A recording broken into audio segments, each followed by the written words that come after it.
Welcome back to Murder in the Black. It is your host, Steph. And I'm MD.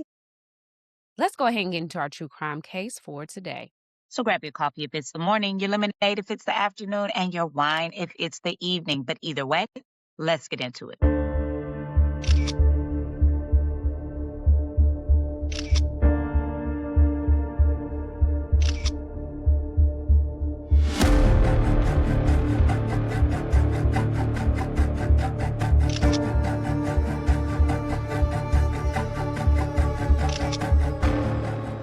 New Orleans is a city people fall in love with quickly. Its music drifting out of open windows, second lines rolling through neighborhood, full food that feels like history on a plate. A city built on culture, resilience, and survival. But New Orleans has always carried contradiction: beauty alongside brutality, celebration alongside grief.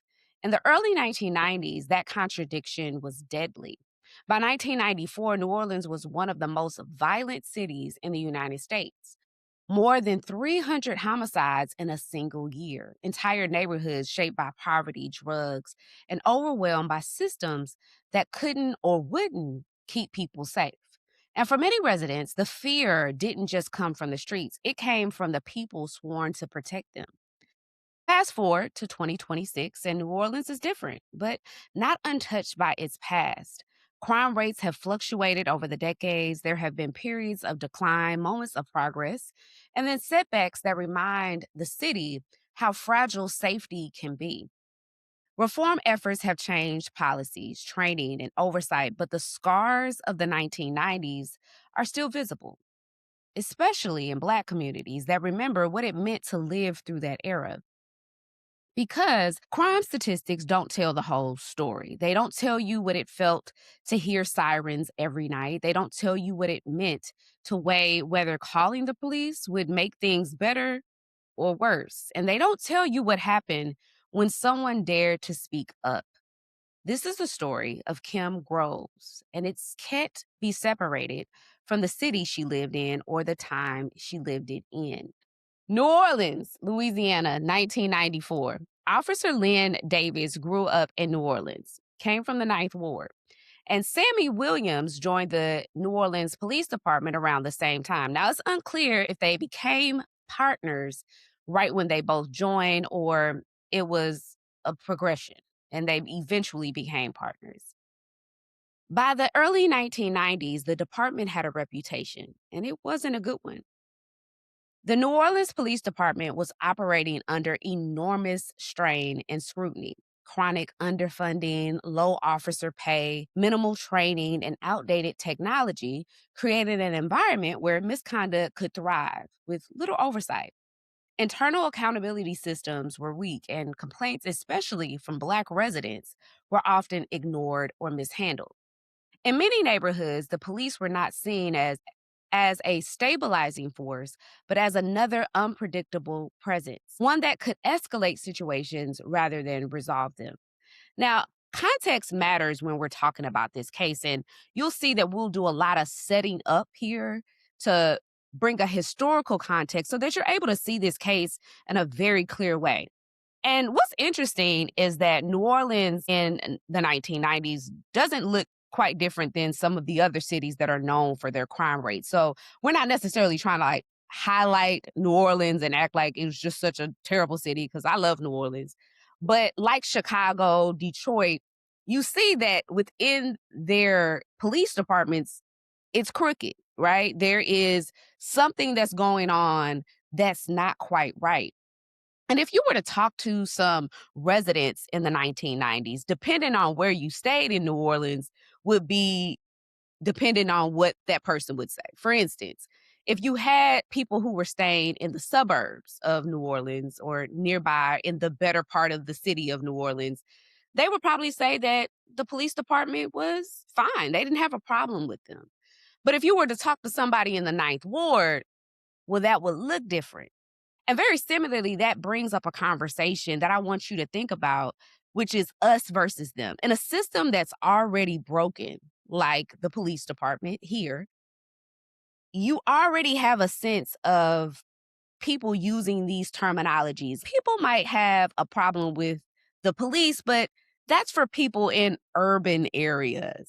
That's for people in the poorer areas. For us, the police are just fine. And so you can see how the police are able to operate and move about, because if the larger demographic don't have a problem with the police officers and the urban people do, then it's unchecked. You can see how it can be unchecked. And that us versus them, that's not our problem. We don't have to deal with that. Let somebody else do it, get somebody else to do it, is a problem that we'll address as we dig deeper into this story.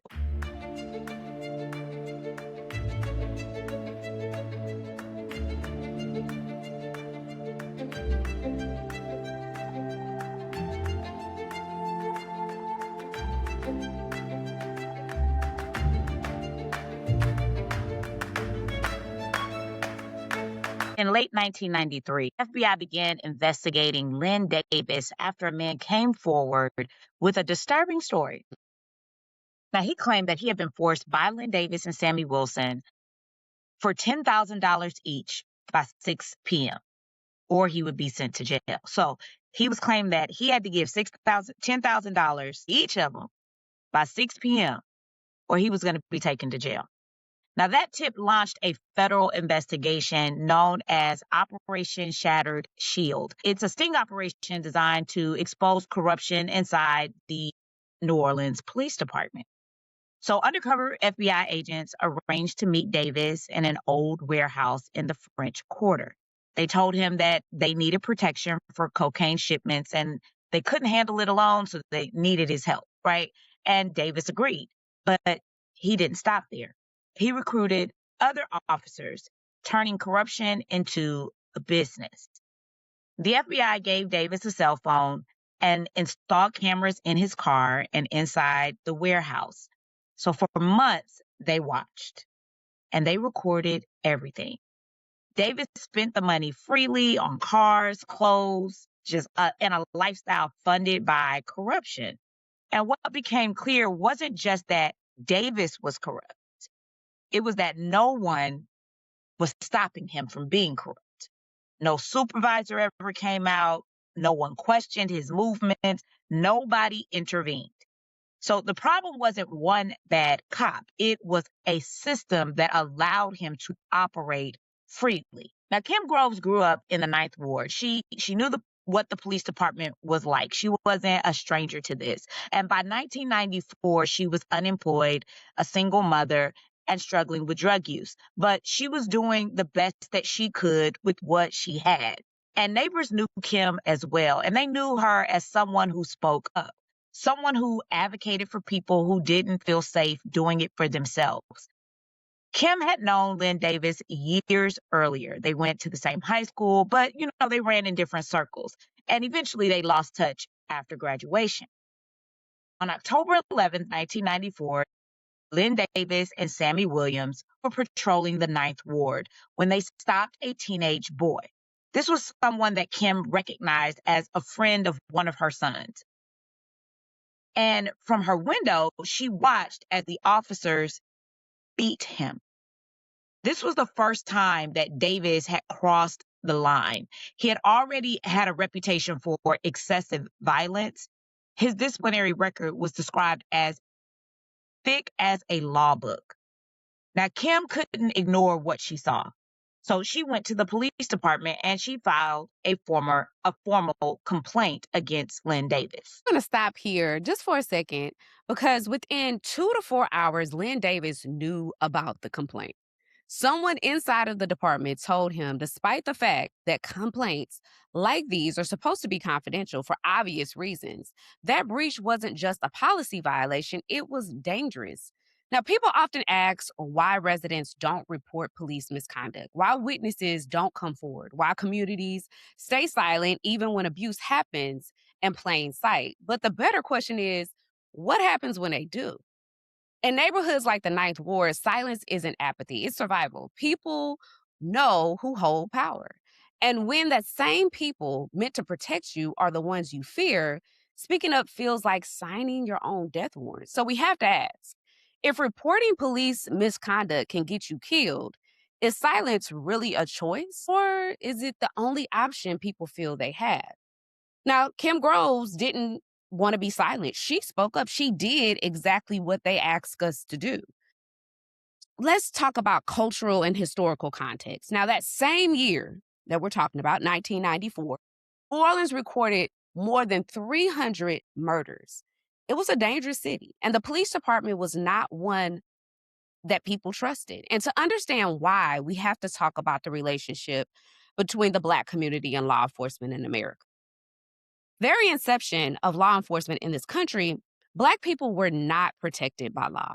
We were hunted by slave catchers, patrols, and later members of the Ku Klux Klan were amongst those entrusted to enforce the law.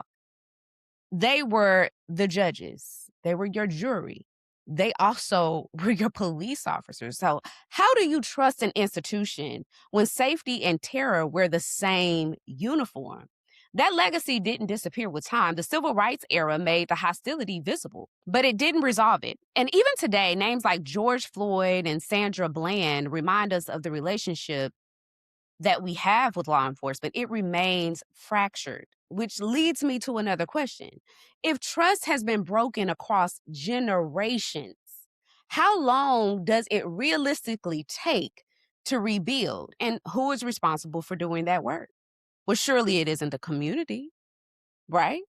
Now, this conversation becomes even more complicated when abuse comes from officers who are Black themselves. Expectations are heavier by default. We feel like these are the people that we can trust to incorporate change, to change the system from the inside out. But disappointment cuts deeper, and sometimes internalized systems of power lead to aggression instead of protection. Police officer Len Davis and Sammy Wilson, well, they were Black. And Len Davis happened to be from the Ninth Ward, even went to school with Kim. But the reassurance, it creates fear instead. Quick pause just in case you're locked in right now. I want to make sure that you're subscribed to Murder in the Black and you press that bell icon so that you can keep up on our updates. For exclusive episodes and subscriber only content, consider becoming a paid subscriber. And here's a little nugget. We have a 3-day free trial on Apple Podcasts just in case you want to figure out the lay of the land first before you commit. And Storytime with Steph is back. That is where I present many true crime stories you won't always hear on our main feed, but the stories deserve to be told. And you can watch that on whatever social media platform you enjoy us on. But I especially want those of you who are on TikTok to know that I'm back. And this is where we started our Murder in the Black community. One more quick favor. Make sure you leave a 5-star rating and review if you enjoy the work here. Let's get back into our story. Just days later, after Kim made her formal complaint, New Orleans brought in a new police chief, Richard Pennington, set to be sworn in on October 13, 1994. Now, back at home, Kim was with her daughter, Jasmine, planning Jasmine's birthday party scheduled for the next day. Kim told her she was going to a local bar for a drink and wouldn't be back to finish planning until later. She left around 8 o'clock that night. It was the last time Jasmine would see her mother alive. That evening, Kim was followed by a police car. The officer was on his cell phone, giving her description to Paul Cool Hardy, a known drug dealer close to Len Davis. Kim Groves was murdered as a favor. And guess who caught it all on tape? The FBI. Kim's murder barely registered publicly, as oftentimes goes. Shortly after being sworn in, though, Chief Pennington was briefed on Operation Shattered Shield. He was informed that at least 9 officers were involved in corruption. He was also told about Kim Groves' murder after it had already happened. The FBI shut down the operation after learning that Davis was planning to intercept undercover agents, kill them, and steal their drugs and money. In November 1994, another sting took place at the Mardi Gras truck stop, drawing out even more crooked cops. On December 5th, Len Davis and Paul Hardy were finally arrested. The city learned the truth. Kim Groves hadn't been killed by a drug dealer alone.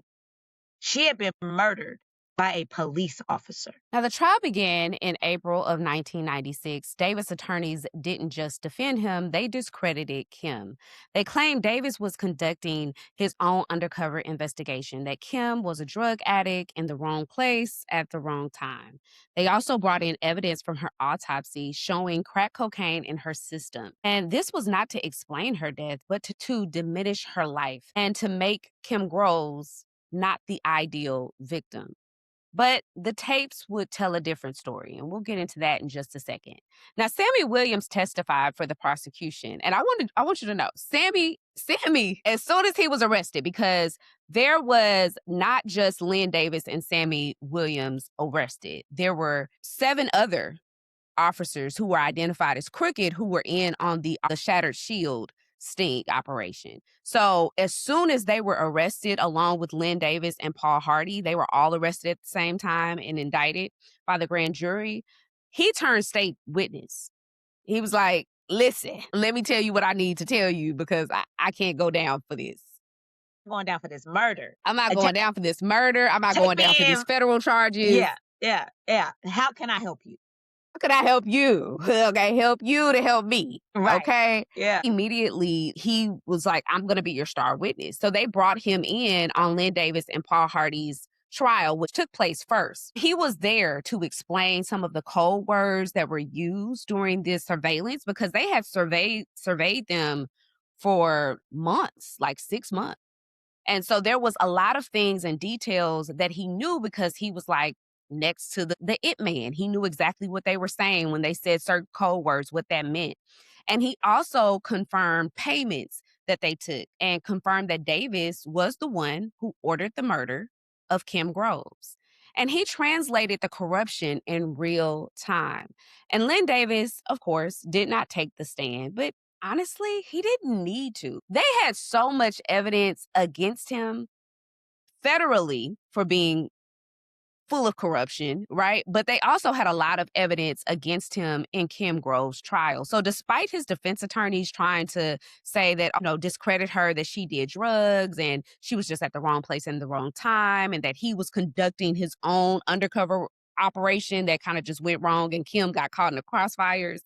Well, they had a tape of Len Davis on the phone. Sammy Wilson can be heard on the tape, and you guys can find this on YouTube. And Paul Hardy is saying, I got her, daddy. That's how they speak in New Orleans. Paul Hardy confirms. You could hear Len Davis audibly scream, like in exaltation, like, yes, that she's dead, right? So that is really what convicted him. They didn't need him to testify. They didn't need him to do anything. They had everything they needed to take him down. So, another question. Why does a victim's humanity so often have to be proven before their life is considered worth justice? MD, do you have a take on that? I think that for us, we want our victims to come perfect. We want them to be the ideal victim, that they have no blemishes and no scars on them, that they are who we see as a victim. And in our mind and in our culture, a victim is a person that is perfect.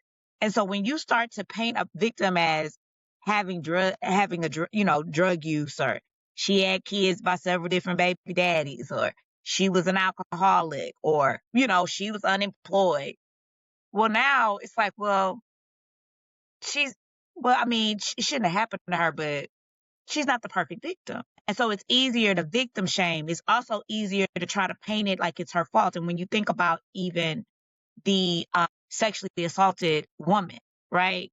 The woman that gets raped. You want her to be fully dressed, to not be out at the wrong time. You see what I'm saying? Don't let her have on a short skirt, or look like, or even have thought that the dude that ended up raping her was cute or liked him. Like that. Now we're adding layers on it, and we're making it not. But we don't live in this black and white. There's very few things in this world that's black and white. We live in the gray, and sometimes the gray means your victim's not perfect. But the truth of the matter is that regardless of if they are perfect or not, no one deserves to be killed. No one deserves to be murdered. No one deserves to be raped. No one deserves a crime to be, perpetrated on them. But I think that's why in our culture, we victim blame and shame because we want them to be perfect. It makes us feel better. It does, and yeah, and I think that a lot of times that really is a reflection of society and what we think. And in a lot of ways, I feel we have evolved, but in a lot of ways, I think we're just very much the same in how we demand perfection from our victims instead of saying, "No, this is wrong. A spade is a spade, an apple is an apple. You killed her. You need to go to jail." Period. Right? So, after 3 days of deliberation, the jury found Len Davis and Paul Hardy guilty. In 40 minutes, they sentenced both men to death. Now, the 7 other officers were convicted federally, and Davis received an additional life sentence just in case you try to appeal your death sentence, you ain't never getting out, my man. Now, Sammy Williams received a reduced sentence and entered the witness protection program. Now, something prosecutors believed was necessary to secure justice. And a lot of people that left a bad taste in their mouth because you were right there with him. You were right in cahoots with him. You were definitely responsible for the murder of Kim Groves, and you might have even helped to set it up.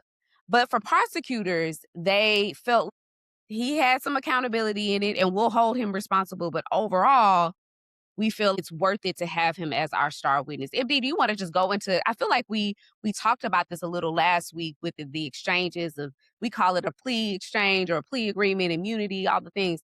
But do you want to talk about that and how that can be like as you said, living in the gray and not necessarily black and white to get justice for the victim and the victim's family? Yeah, oftentimes, you have to say, "I'll take this small goldfish so that I can get the shark." Right? Like it's very clear in this case that Len Davis was the mastermind. He was the head honcho. He was the man. When you look at a victim enterprise, these operations that are conducted as a group, you have your head person and then you have people underneath them. And oftentimes, the people underneath them probably would have never committed crimes to the extent or to the degree in which was committed, but for this mastermind. So on the prosecution side, that's understood. So they have to make a decision. Either we can go in here and try to get Sammy, we can get all 9 officers with no witness on our side, or we can get everybody and give this other guy a deal where he's still going to get some time. He's still going to have a consequence.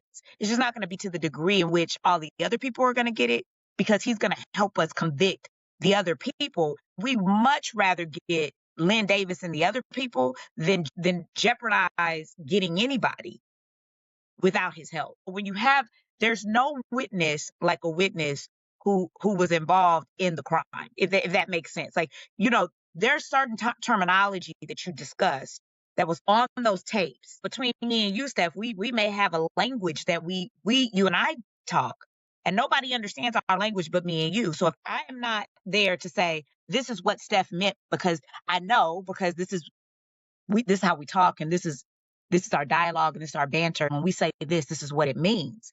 Now you're just speculating. When you speculate, guess what? The other side can say, objection, Your Honor, hearsay, speculation. They don't know. They're just assuming, right? But when you have Sammy who's saying, well, how do you know? I know because we created it. I was there when it was created. I was there. Yes, I know I may not have been in the mind of Len Davis, but I know from previous experience that this is what we would do when we wanted to take someone down. This is how we did it. Right. So it eliminates a lot of the hearsay objections that come in. And so yeah, I think it's uncomfortable at times, but it's the cost that you pay for justice. If you don't have all the evidence that you need, and they have had a significant amount of evidence, right? Again, there's no evidence like testimonial evidence of somebody who was in the room. I was there when they pulled the trigger. I was there when we Right. set up the scheme, right? Think that's good to have that in in your view when you're talking about this case. 'Cause in this case or any other cases, that line can get murky. You can be like, I just don't feel like that's fair. I don't feel like that's right. So Len Davis was sentenced to death and later received that additional life sentence, as we said before. But he died in federal custody in 2021. This ended the chapter of this case effectively.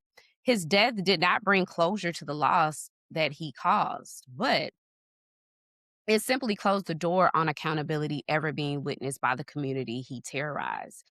As for the 8 other officers arrested and convicted in connection with the corruption scandal, they served varying federal sentences. We know Sammy is in witness protection. We don't even know what Sammy doing. He got a different name. But some lengthy sentences, some shorter due to plea agreements and cooperation. Over time, many of them were released and let back into society, and their names faded from the headlines. Their lives moved forward. But Kim Groves did not get that chance. Her children didn't grow up with their mother. Her family lived with the knowledge that telling the truth cost Kim her life. When you look at it from that perspective, and we talk about often within the Black community, like, make sure you're compliant, make sure you're doing everything, checking off those boxes. For Kim, that was very personal that she went and reported that, because not only was this a person of the neighborhood, but it was her son's friend. She could quickly see, if it's my son's friend, it can be my son too. So she did exactly what she thought was right. That cost her her life. The city of New Orleans was left to grapple with a truth. It could no longer deny that corruption wasn't just an allegation, that it wasn't just, oh, the people in the suburbs couldn't feel what the police were doing, but this was a problem in the New Orleans Police Department. There was a serious problem, and it was documented, recorded, and proven in court. Now, cases like Kim Groves force us to confront questions, not just about policing, but about value, about who is protected, who is believed, and how much damage must be done before change becomes unavoidable. Reforms did come. Pennington did put a lot of policies in place. Oversight increased, training improved, federal monitoring reshaped parts of the department. Over the years, crime in New Orleans has ebbed and flowed, but reform that arrives after devastation always carries a cost that can't be undone. Kim Groves paid that cost. Remembering her means refusing to let her be reduced to a footnote, or worse, to a narrative that tried to erase her humanity. MD, what is your reflection on this case, as we have talked about the historical context of law enforcement in the Black community? But what I want to know are your thoughts, but then if you could just add in very quickly what it means to see Black police officers who you hope would try to come in and change things actually bring more crime and sinister acts to the community that they have claimed to serve and protect. And I think that really is part of my reflection, Steph, is just the idea that here, as a Black, it's hard as a Black community to look toward police, given, to look toward police as our friend or as a amicable party, right? Because of our history of what law enforcement and the Black community in America has been over the decades. However, I think that when you start to see Black officers, you have a propensity, and I think I even do. When I see a Black officer, I'm thinking, okay, well, maybe they're more of the good guy than not the good guy. So in this particular case, it's hard to grapple with the idea that not only was it law enforcement that inflicts. I don't think that's a stretch to believe that law enforcement would inflict some type of harm on the Black community. That's not surprising. It's not hard for us to get to that conclusion. But I think it's surprising to believe that it was a Black man or Black men corrupting violence on. And I'm not simply talking about how they were stealing money. That's bad. And that's a whole nother part of the story. But I think to see a Black officer have excessive violence perpetrated on another Black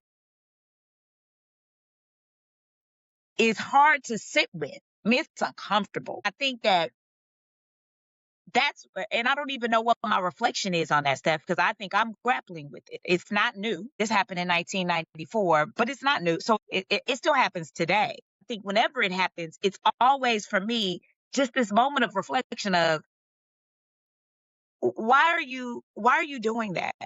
Why are you not? I'm not, why are you not being the voice of reason in this situation? Not that it's better when a white man does it, a white officer does it. No, it's equally wrong. There's no greater wrong. but it feels more uncomfortable. It feels more wrong, right? Because it's almost like you came from the same world I came from. Despite the level of privilege that even amongst Black people, there's degrees of privilege, right? If you grew up in a moderately rich, you know, well-to-do neighborhood, then your privilege is a little better than the Black family that grew up in the ghetto, in the inner city, right? But regardless, we all have had some form of discrimination. We all know what it's like to be a Black person in America. So for you to know that, have that background, and then go inflict that on the Black community is like, are you doing it to fit in? Are you doing it because you feel like you have to? Are you doing it because you just are so disconnected? But I think where I land is that's because inherently we are evil. And we got to, as a Black community, stop looking to each other even we have to be the change we want to see individually instead of saying, our Black brothers are over in the police department, so that's enough. No, we've got to be the change individually. We've got to make an individual commitment that I'm going to do what I can do. If we each do that and stop looking and thinking that, oh, it's enough that they are letting Black people on the force. It's not. It's not enough. Because apparently the system's corrupt in and of itself. Because the system's corrupt and we as people can be corrupt regardless of our skin color. We've got to make our own commitment, be the change that we want to see. It's an uncomfortable conversation, but one that's worth always talking about and discussing. That's why we want you guys to interact with us on Substack, on any of our social media platforms that we feature our episode, because it is within those conversations that we can fuel conversation so that we can then advocate. That's the goal of Murder in the Black. Yes, we're here to talk about true crime and its impact, but overall, this plagues our community and has plagued our community for generations. I believe that this case of Kim Groves is pertinent even in 2026 to discuss and to rehash and to mull over once again. Speaking of community, I want you guys to know that Storytime with Steph is officially back. You can find it on every platform, but especially on TikTok, because MD, that's where we built it. We built our family over on TikTok. So I'm actually glad to be back and just have a renewed perspective on sharing many stories over there. We can't always feature it on Murder in the Black, but it's another space where we can have conversation and reflection and telling the stories. Make sure that if you're on Murder in the Black YouTube and you're listening and enjoy it is there, make sure you follow us. Follow us wherever you listen to us. If you're on Spotify, Apple Podcasts, all the things. Make sure you follow us, comment, share your thoughts. That's the way we can talk and have engagement. Make sure if you're on YouTube to go ahead and press that bell sign. Get notifications on when we drop new content, whether that be shorts or actual videos. So that is our case for this week. Until next time, this is Murder in the Black. See you next week.